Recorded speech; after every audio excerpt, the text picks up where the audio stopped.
Hello everybody, welcome back.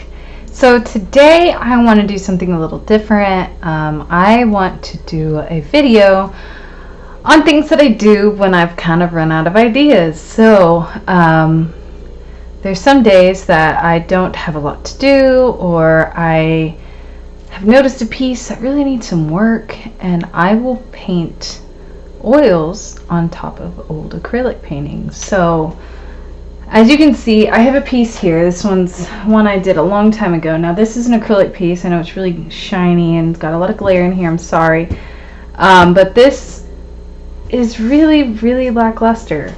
When it comes to acrylic paints, it's really hard to actually get a really beautiful quality from them. So there's only so far that acrylic paints can go before they just kind of become dull.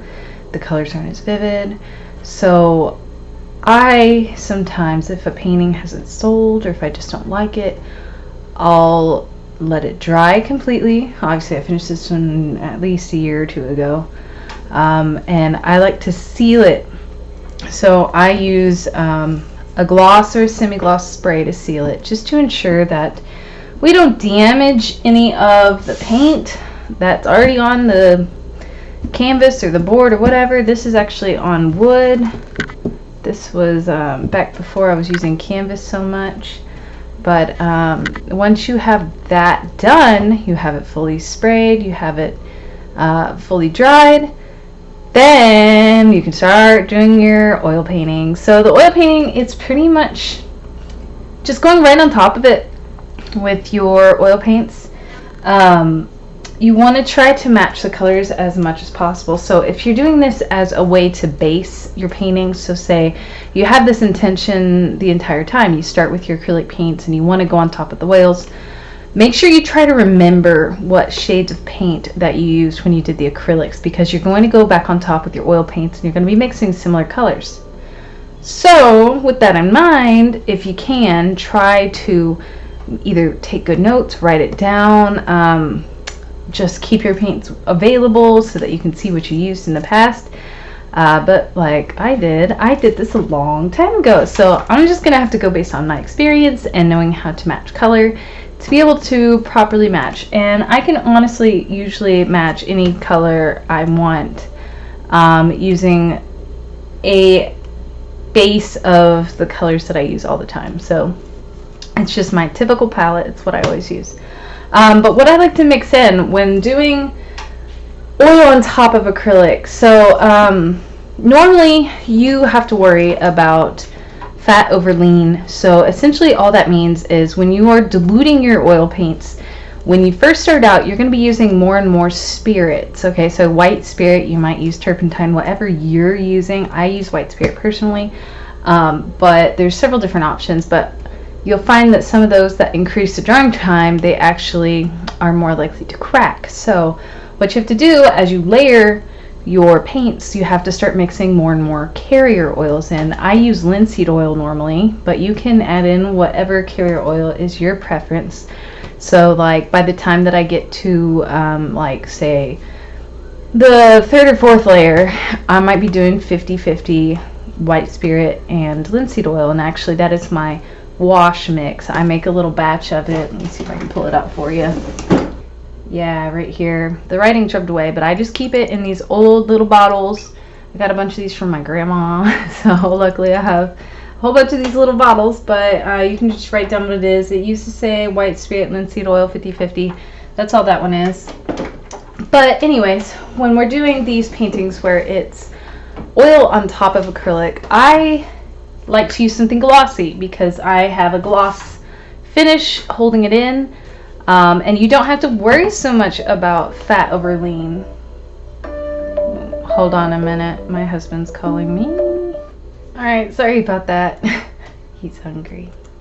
But whenever I'm doing these paintings where it's the acrylic with oil on top, you don't have to worry about the fat over lean as much, because acrylic paint is just about as lean as it gets. The only thing leaner is like watercolor. Okay, and acrylic pretty much is watercolor. So when doing these, in order to keep that gloss, I like to use liquid. All right, so So when I am adding it together, I like to do about 50% paint, 50% liquid, just starting out. Liquid's not super harsh, so you can use these like little Dixie cups and just put a little in there and then get more as you need it. But yeah, so essentially you will want to start by matching some of your colors. Now I do want to show you my palette here. What I use for a palette is just a picture frame from the dollar store.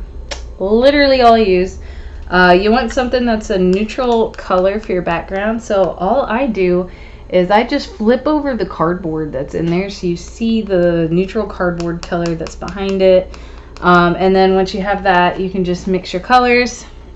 This is just my normal go-to everyday colors that I always use for pretty much all my paintings. Ew, that's hair. Sorry. But I use mixing white or titanium white. For this painting, because we're doing a top layer, I'm using titanium white. I use mixing white when mixing in my colors more because it's not as,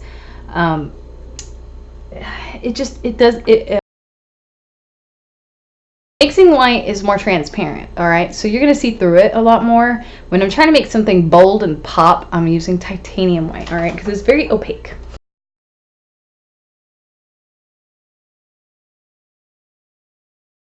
Okay, so these are the colors. You can pretty much mix anything with these colors and get any color that you want. Just to show you, I am going to try and match this gray blue color that we have here. So whenever I am mixing, I have my tiny little palette knife. This is my favorite one for mixing. So in order to mix this, I know it's going to have quite a bit of white. It's a lighter tone. So I grab my white. I'm going to stick it right there. I know that's a lot, but that's because I want to mix a lot. I want to make sure I have plenty. And then I'm going to use pretty much what's left of my black. I'm going to have to get some more because it's a gray tone. Now, I know that it has little bits of blue and it has little bits of purple into it, so I'm going to get a tiny bit of my phthalo, a little bit of my ultramarine, and then just a tiny bit of my crimson. Just a little bit.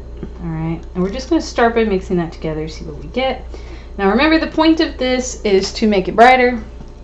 So if it's lighter, that's a little better for me personally on this little piece. And by the way, on these, I prefer glass palettes because you can scrape off. And the fact that I got it at the dollar store, I broke my last one trying to scrape it, and that was just my bad. I was being too rough. But it's not difficult at all to find these and just scrape off any excess old paint. So I've almost matched my color. I don't know if y'all can see here. So you can see it's just the slightest bit more neutral. So I need some more black, which means I have to get some more black.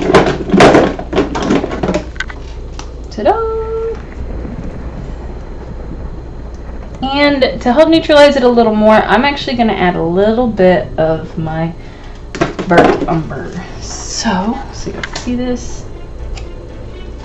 Adding a little more black. And I'm going to add a little bit of that burnt umber. It's starting to gloss over a little bit already.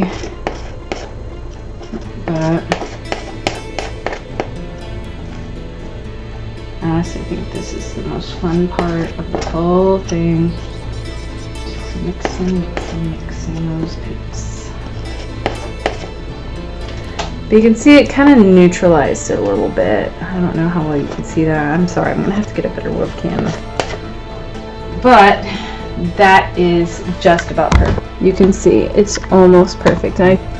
So just grab some on your brush here. Mine's starting to get a little choppy. And just start mixing. I grab a little spot and I just mix it into that edge there. And from there, just start layering it on. Now mine is still a little dark, but that's okay. I am going to brighten it up as we go. So you can see I'm just gently putting it on there. I'm trying not to put too much at once. Kind of jumping around a little bit to make sure that I get good coverage.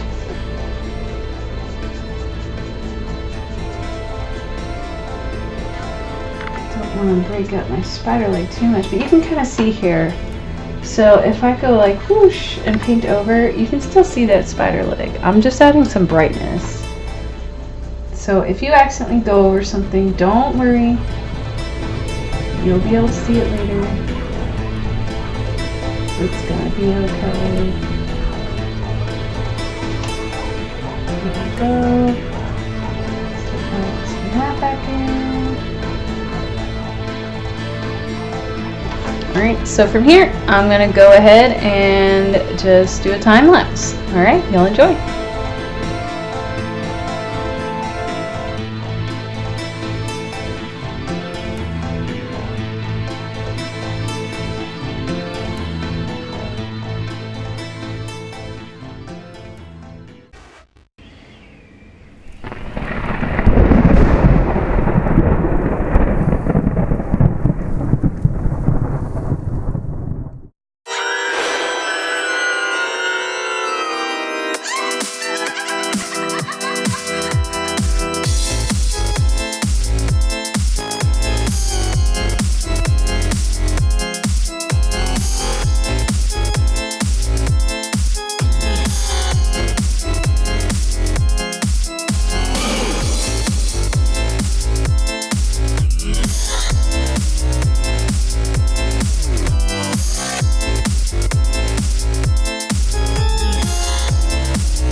Try again. Like and subscribe. This is like and subscribe, please. Say pretty please. Pretty. Yeah. Say thank you. Bye bye.